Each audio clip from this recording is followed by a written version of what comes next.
Listener-supported St. Gabriel Catholic Radio AM 820 brings you Family Sanctuary, a show that inspires living the gospel message in word and deed within our families.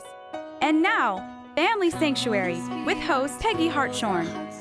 Welcome to the Family Sanctuary, focusing on life-giving relationships and the family. I'm your host, Peggy Hartshorn, chairman of Heartbeat International, that advances life-affirming pregnancy help around the world.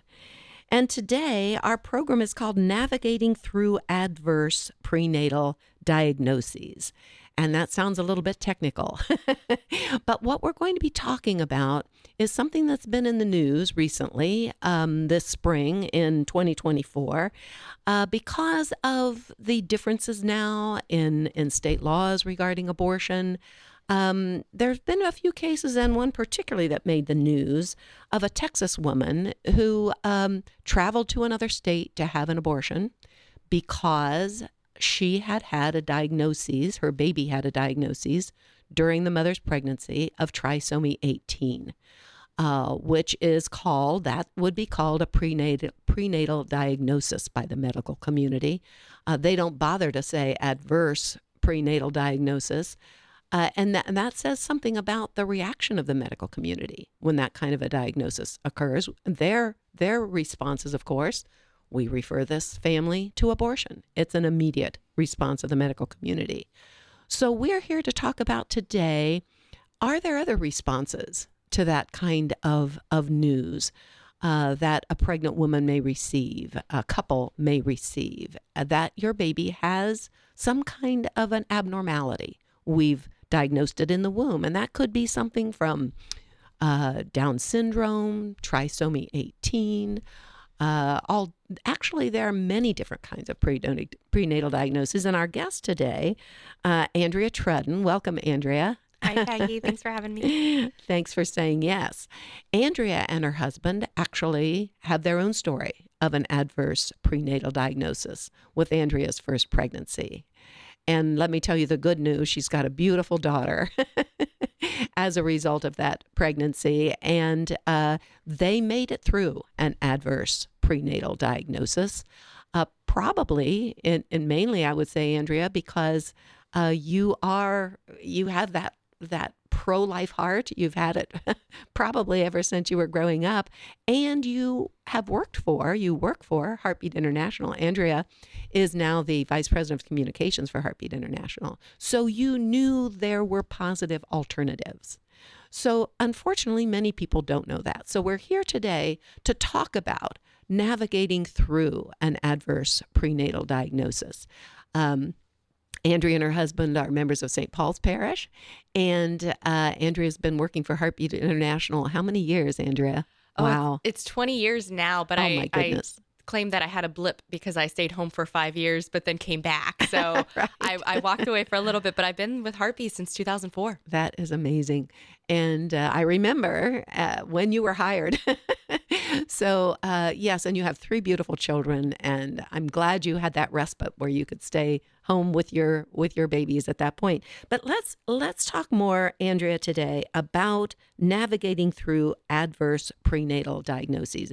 And because of this situation of the Texas woman who actually traveled to another state to have an abortion, and unfortunately, she became a celebrity somewhat when she was introduced at the State of the Union address in 2024 as somewhat of a hero. Mm-hmm. All right, tell us just briefly about her story and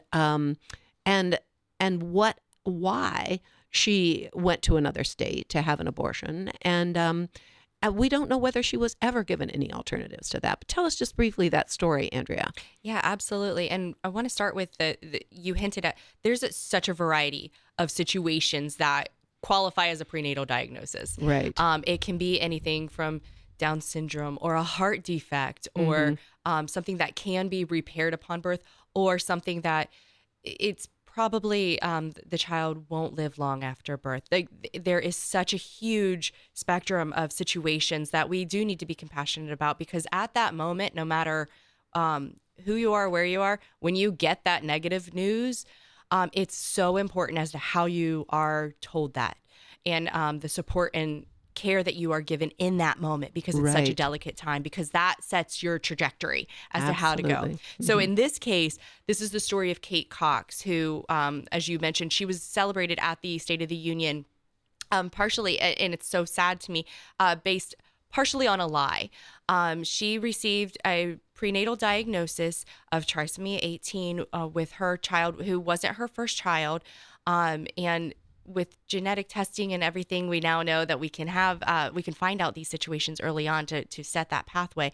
But in Texas, in particular, if her life had been in danger, then her doctor would have been empowered to perform what was necessary in order to save her life. Because, of course, our goal is to save as many lives as possible in this movement. And what they kind of spun in the State of the Union was they made it sound like her life was in danger and she had to leave the state because no doctor would help her in Texas. And that wasn't the reality. Her child was diagnosed, yes. We don't know what her doctors told her in that room. We don't know what support she had, but we do know that she went to New Mexico because her doctors were not providing that service for her that she wanted, because she and possibly the doctors around her did not deem that child to be perfect. And therefore she sought an abortion experience outside the state to try again and have a do-over with her child, which is very unfortunate that is how some people will view this type of a situation, and even be told that by some healthcare professionals of, well, why don't you terminate this pregnancy and try again? And which completely devalues the life that is growing inside. And interestingly, I just will interject quickly here. One of Heartbeat's board members, Gary Thome, who's from Texas, has actually written an article about this. I think it was in the Washington Examiner. Yes. Yeah. And he pointed out that almost the same time, there was another Texas couple who wanted to remain anonymous. They also received the same trisomy 18 test result as Kate Cox did, but their doctor suggested monitoring the baby and preparing for any needs that the baby might have. And the couple was connected with a pregnancy help organization. Many of our pregnancy help centers that are part of the Heartbeat International Network are prepared to give all kinds of love and support to people with an adverse prenatal diagnosis. And they were connected with the programs. Of course, the Pregnancy Center knew the support groups that were available and so forth. And a compassionate nurse at the Pregnancy Help Center helped them understand and connect them with help. And then their baby, whose name was Grace, baby Grace, I'll read this just little line from the article Gary wrote, died naturally and peacefully in her mother's womb a few weeks later. And at her funeral, her parents celebrated her life with friends and family. Even in her short life, Grace's life had meaning and value. She was loved. So that's the alternative for some of these babies who will not survive birth or may only survive for a few days after they're born. Although some trisomy 18 babies have actually survived for years, and their families have loved and cared for them through that time. So, there always is, I think we usually say in our movement, there's always an alternative to abortion. And that's the thing, too, because we've known of some organizations for the past several years that have existed to walk families through this.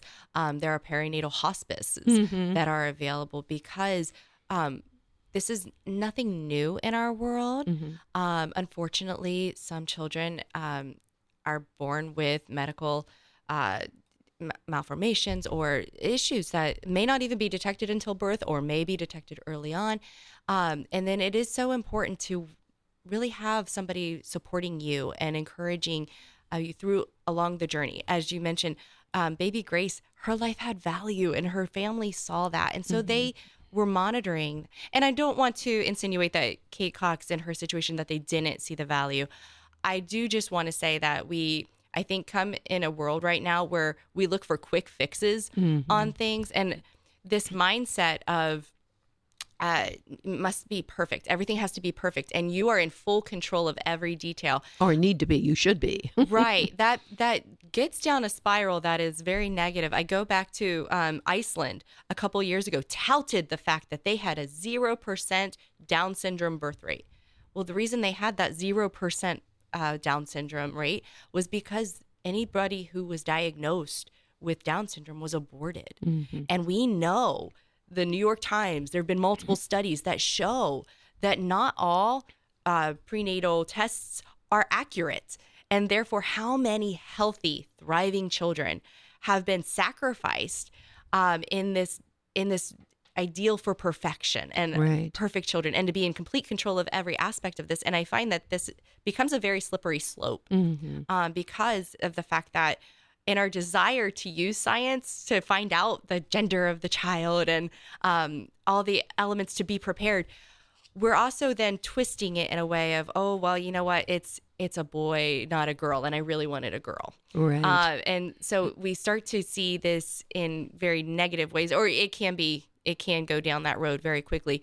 But in each case, again, it pulls back the value and understanding that these children are living creatures given to us by God, and that they are gifts from God. Sure. And even born with imperfections, let's say, probably every baby.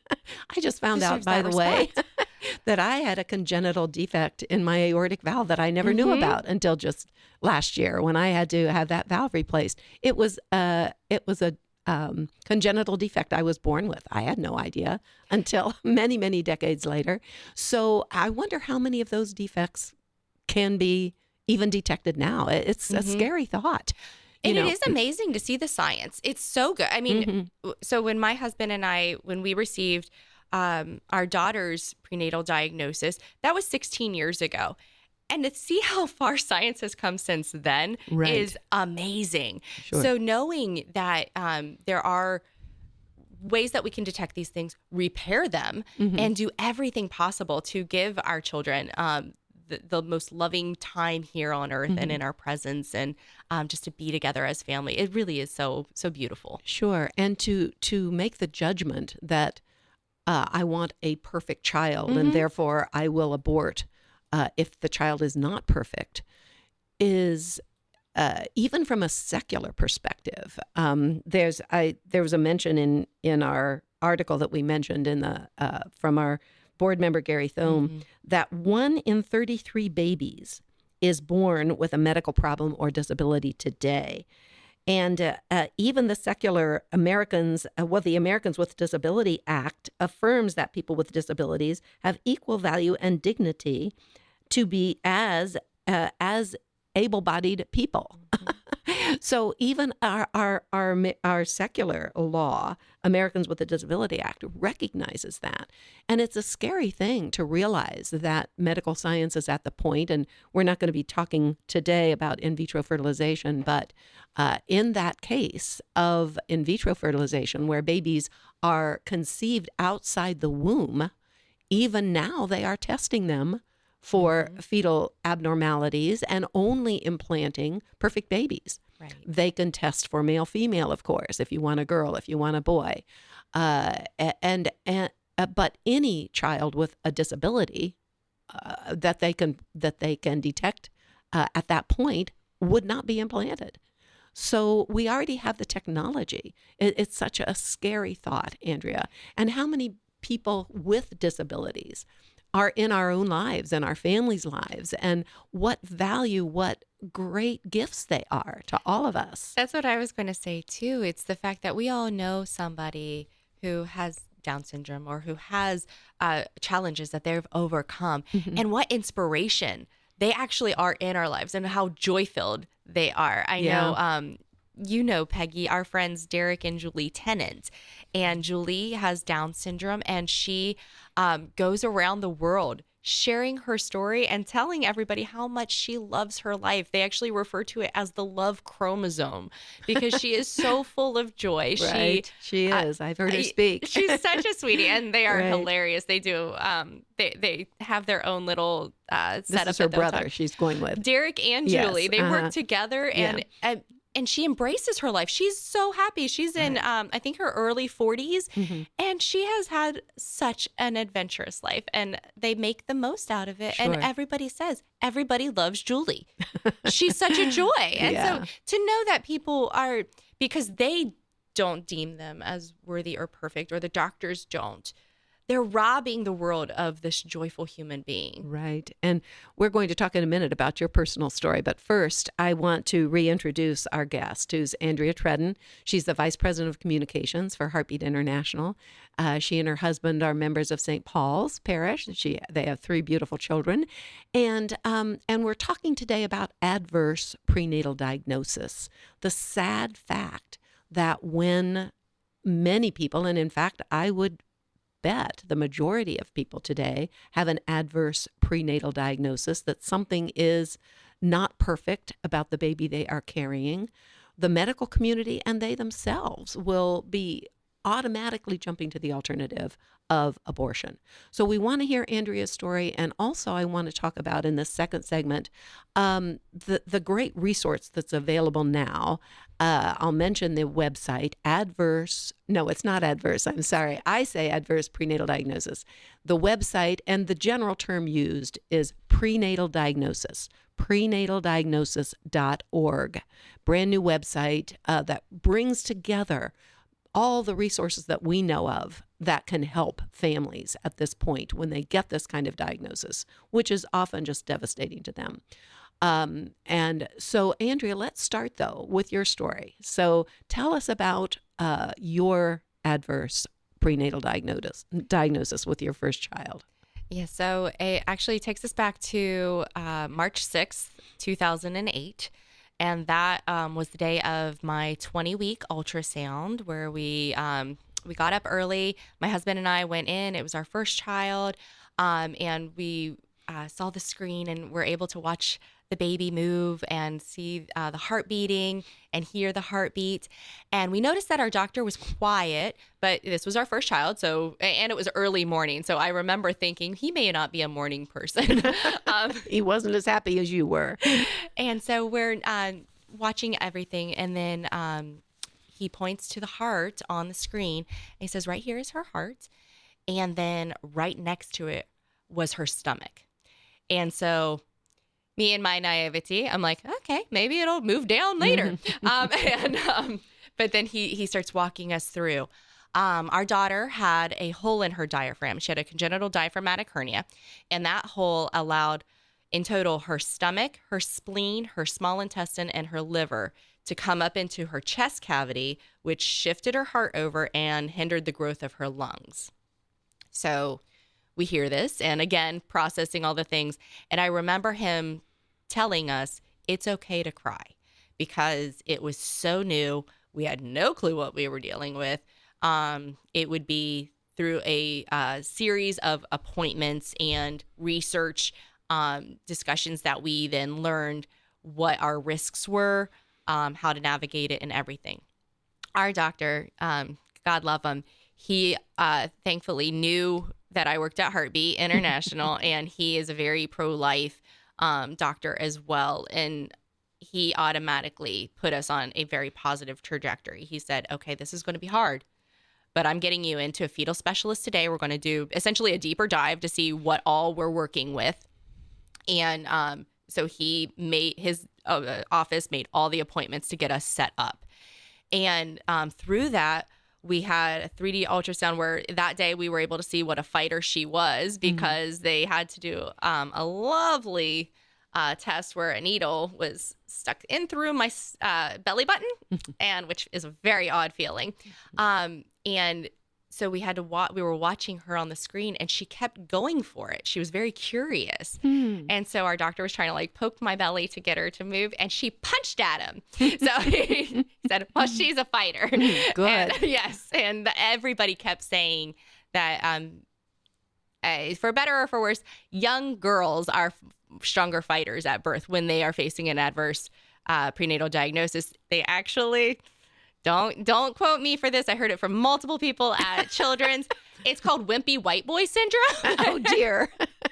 So along the way, people would use that as an encouragement for us. And it was helpful because we found out that she had up to 90% chance of not surviving. And not surviving the birth, or not surviving in the womb, did they say? Not surviving after birth. Okay. So upon arrival, we knew that she was going to be hooked up to some heavy duty respirators. And ultimately, we had to get her healthy enough to have a surgery to repair the hernia. And so we went through multiple tests, as I mentioned, ultrasounds quite often, non-stress tests. I had to have an echocardiogram where I was very big, but put into a children's MRI machine, which was snug. But we were doing everything to see all aspects of what we were dealing with. Right. And all along the way, we got to do tours of the NICU, meet the head surgeon, and ask every question. We were asked multiple times, do you have any other questions? Because they wanted to prepare us. They wanted us to be as comfortable as possible to walk in and know exactly what we were getting into. And they wanted to prepare for the baby. Correct. They wanted to prepare for her. How were they going to treat her when she was born? So what a wonderful example of a pro-life medical team you had, Andrea. What a blessing. They were so wonderful. And we have a listing of all their names. We know the NICU coordinator who's still there and still fabulous. She set us up for very positive experience. And so on walking through the rest of the pregnancy, we scheduled a C-section so that we would have doctors ready, and they were essentially on call. And so there were about 4 doctors in for me and about 15 for my daughter. Wow. And so it was amazing to see them just come around us. She was born, she cried. That was not expected because her lungs were very, very, very small. But that was a very positive sign. Yay. And so from there, we had 11 minutes with her at the hospital, and then she was taken to Children's, where she, again, was given the care. I was at Grant, and a week later, she had surgery. And we had our ups and downs in the hospital on the respirator and with her blood pressure and everything. But ultimately, we were able to leave Children's very positively with ongoing plan already in hand with another great pediatrician who had that background. And so we weren't just left, okay, go home and good luck. It was an ongoing relationship with multiple doctors. And it was very, very positive for us. And 15 years later, she is a very happy, healthy, smart young woman in high school. And beautiful. And she is still a fighter. She definitely brings an attitude with her in a very positive way to challenge people when they question anything, essentially, because she's 15. But that experience, we continuously remind her of how strong she is because of what we were able to walk through. Wow. That's a beautiful thing. Praise God that you had such a wonderful medical team and that your daughter is so healthy. And, I'm thinking as you were talking, I was thinking about the extensive medical care that's available in infant intensive care units. And just the stories I've heard lately about stories where they're not offering this care because of the cost. I mean, I'm really concerned that as our culture becomes more and more anti-life, seemingly, that these kinds of resources won't be available. We know of stories where babies are born, for instance, at 21 weeks of gestation. And I believe that the medical research now shows at 22 weeks, there's a really good chance that baby can survive at 22 weeks of gestation, born early. But at 21 weeks, there still have been babies that have survived, but the odds are not quite in their favor. So some hospitals are refusing to care for babies born at 21 weeks of gestation. So this is one thing that concerns me, Andrea, of course, the financial situation. So we need to pray that these kinds of resources will still be available to families with adverse diagnoses. And that is the good thing about prenataldiagnosis.org and how that comes into play. Yes, tell us more about that website and what's available there, and Option Line answering it for us. Yes, so a team of pro-life organizations, Be Not Afraid, Option Line, Heartbeat, Charlotte Lozier Institute came together because they realized that this was a need. Of course, we knew of a couple organizations peripherally around the nation that were available to walk with families through perinatal hospice and such, but we wanted to kind of consolidate that information so that we could connect women and families with the resources in their communities. So we have parent care coordinators who walk through a very good training that teaches them kind of how to or what resources are available. Because in my case, we had the most common rare defect.